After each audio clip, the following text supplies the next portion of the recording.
This is the difference between wishful thinking and real manifestation. You have been lied to. Not by a villain in a cape, not by some shadowy figure in a back room somewhere, but by a very well-meaning, very enthusiastic, very profitable industry that told you all you had to do was close your eyes, picture a big house, feel the feelings, and wait. Just wait. The universe, they promised, would handle the rest. So you waited and waited. You made a vision board. You bought the journal. You wrote your affirmations in gold marker because someone on the internet said the universe responds better to gold marker. You lit a candle. You said, "I am abundant," 14 times in the mirror until your roommate knocked on the door and asked if you were okay. You were not okay. You were manifesting. And yet, here you are. The house has not arrived. The relationship has not appeared. The money has not rained gently from the sky into your bank account. And you are sitting there wondering, quietly, in the privacy of your own heart, whether you are broken. Whether the universe has simply looked at your specific request and said, "No, thank you, not for this one." I want to be the first person today to tell you that you are not broken. The method was broken. And that is a very, very different thing. My darling, there is a colossal difference between wishful thinking and real manifestation, and almost nobody is talking about it honestly. Not because they are bad people, but because wishful thinking is so much easier to sell. It requires nothing of you. It asks you to simply desire, to dream, to feel good about feeling good. And feeling good is lovely. I'm entirely in favor of feeling good, but feeling good is not a strategy. Feeling good is the reward. And rewards, my friend, come after the work, not instead of it. Now, before you click away and accuse me of being the dream crusher at the party, I want you to hear me very clearly. I believe deeply, spiritually, fundamentally, in the power of the mind. I believe that your thoughts have weight. I believe that your words shape your world. I have staked my entire life and life's work on that belief. But I also believe that belief without action is a lovely little balloon that floats beautifully upward, and then, when the air runs out, comes crashing back down and makes a very sad, deflated little sound. Let us begin at the beginning, because that is always the most honest place to start. Most people come to the idea of manifestation during some kind of pain. Let's not pretend otherwise. Nobody is sitting on top of their mountain of success thinking, "You know what?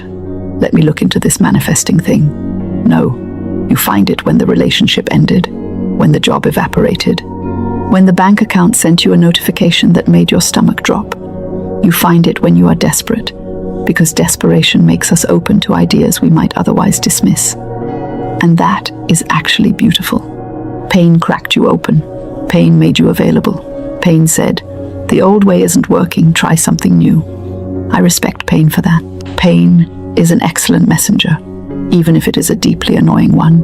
So you arrived, hopeful and hurting, at the door of manifestation, and someone handed you a vision board and said, "Here, this is the whole thing." And it was not the whole thing. It was the decoration on the cover of the book. It was not the book itself. Here is what nobody explained to you about how this actually works. Your mind operates on 2 levels, and you are probably only working with one of them.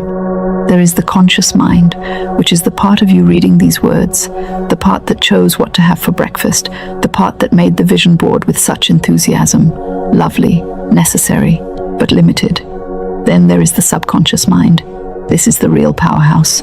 This is the part that runs approximately 95% of your behavior, your reactions, your automatic patterns, your deeply embedded beliefs about what you are allowed to have, what you deserve, what people like you get to experience in this life.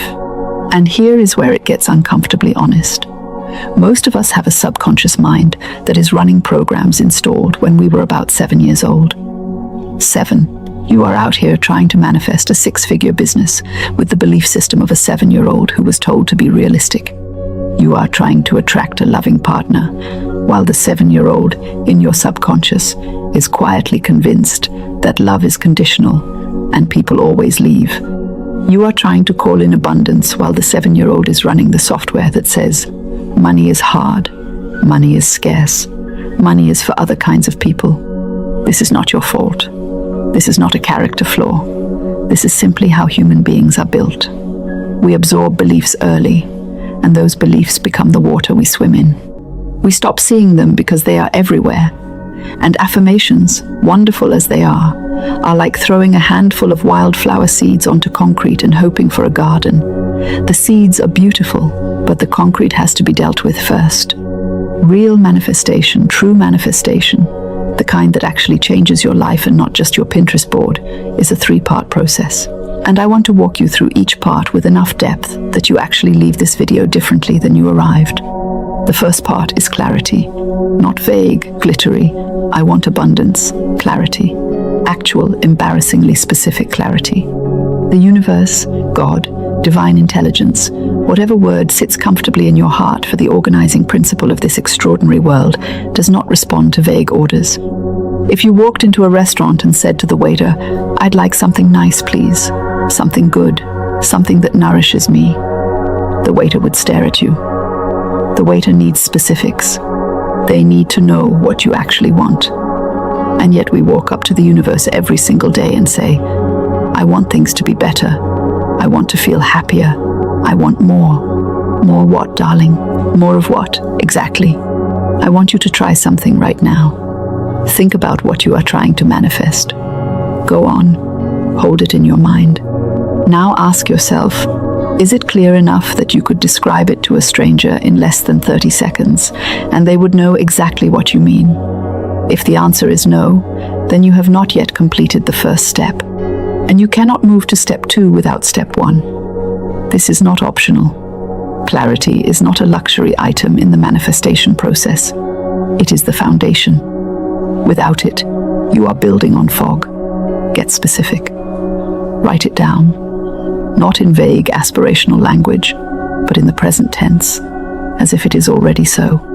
Not "I want to be healthy, but I am someone who moves my body daily, who eats food that loves me back, who sleeps deeply and wakes with energy." Feel the difference? One is a wish directed at some distant future. The other is an identity claim. And identity claims are far more powerful because they change how you behave today, right now, in this moment. The second part, and this is where most people completely fall down, is the internal shift. This is the part that is genuinely harder than it sounds, and simultaneously more accessible than most teachers make it seem. The internal shift means that you have to become, on the inside, the version of you that already has the thing before the thing arrives. Not pretend, not perform, actually shift. Now I know how that sounds. It sounds like I am asking you to feel rich when your account is empty, to feel loved when you are lonely, to feel successful when nothing is working. And yes, that is precisely what I am asking. But let me explain why, because the why is everything. Your nervous system does not know the difference between something vividly imagined and something actually happening. This is not mysticism. This is established science. When you imagine biting into a lemon, your mouth salivates. When you imagine something frightening, your heart rate increases. When athletes mentally rehearse their performance, their muscle fibers activate. Your body responds to the movies your mind plays, which means that if you spend all day running the movie of lack, the movie of not yet, the movie of I want it but I don't have it, your nervous system is living in the experience of lack all day long. And a nervous system living in lack will make decisions from lack. It will miss opportunities. It will repel the very things it is trying to attract because it is vibrating, quite literally, at the frequency of absence rather than presence. This is why the biblical instruction to give thanks before you see the result is not just spiritual politeness. It is a deeply practical reprogramming technique. When you find genuine gratitude, not performed gratitude, but real, felt appreciation for what is already here, your nervous system shifts, your perception opens. You begin to notice what you have been blind to, and what you notice, you can build on. Now, I am not asking you to be delusional. I am not asking you to pretend your challenges are not real. They are real. Your bills are real. Your heartbreak is real. Your fatigue is real. I see it. I acknowledge it. And I am still asking you to find 5 things, right now, in this moment, that you could genuinely appreciate.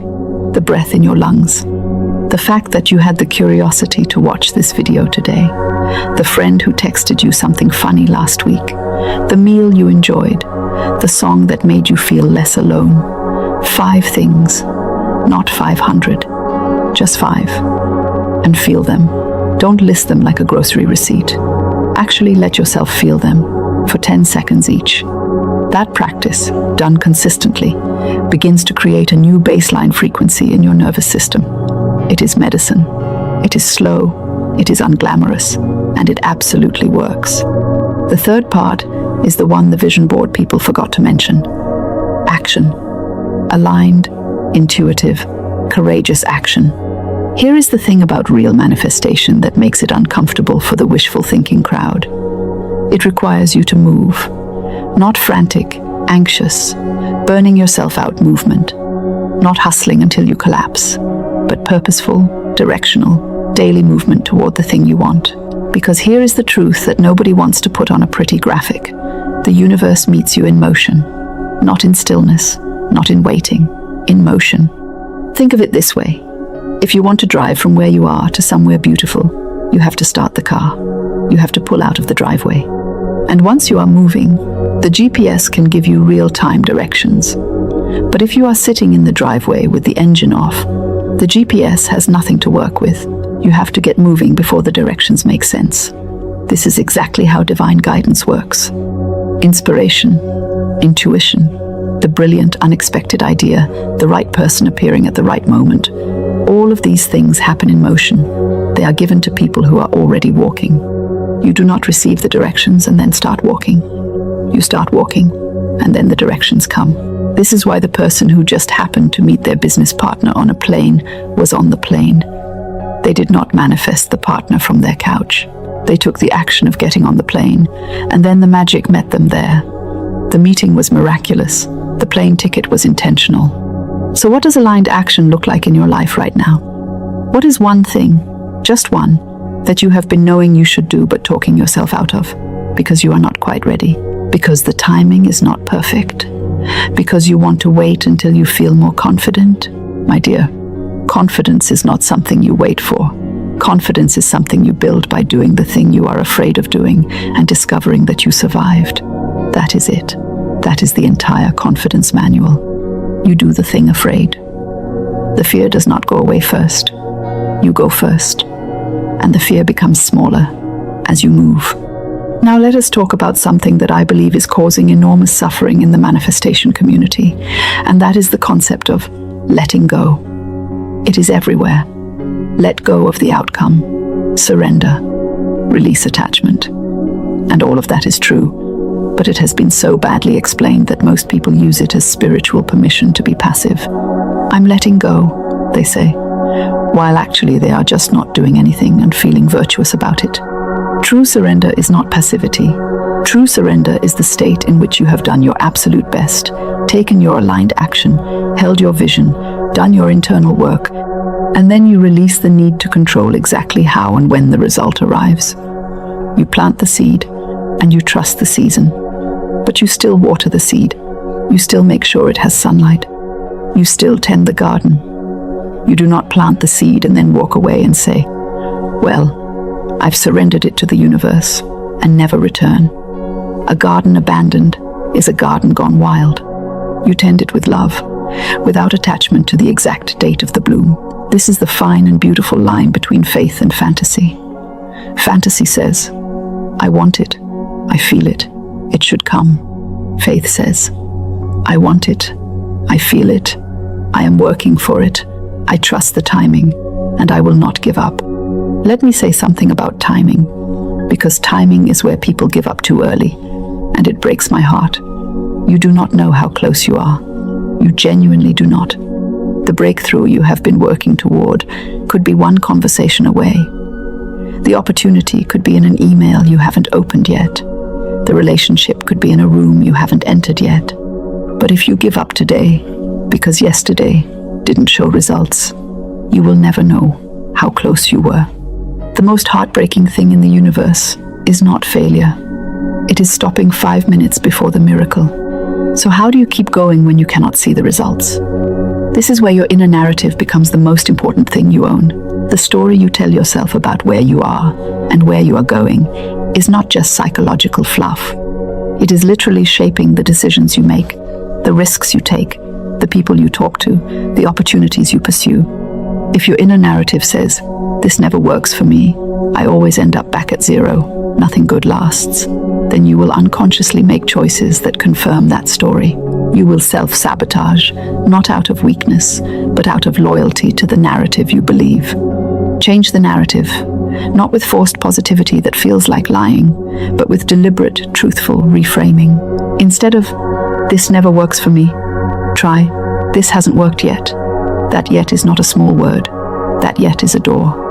Instead of, "I always end up back at zero," try, "I have survived everything that has tried to stop me so far." Because that is also true. Look at your track record of surviving. It is 100%. You have survived every hard day you have ever faced. That is not a small thing. That is extraordinary evidence that you are more resilient than you are giving yourself credit for. I want to talk to you about the role of words, because words are not decoration. Words are not just how we describe reality. Words are how we create it. Every ancient wisdom tradition, from the oldest spiritual texts to the most modern neuroscience,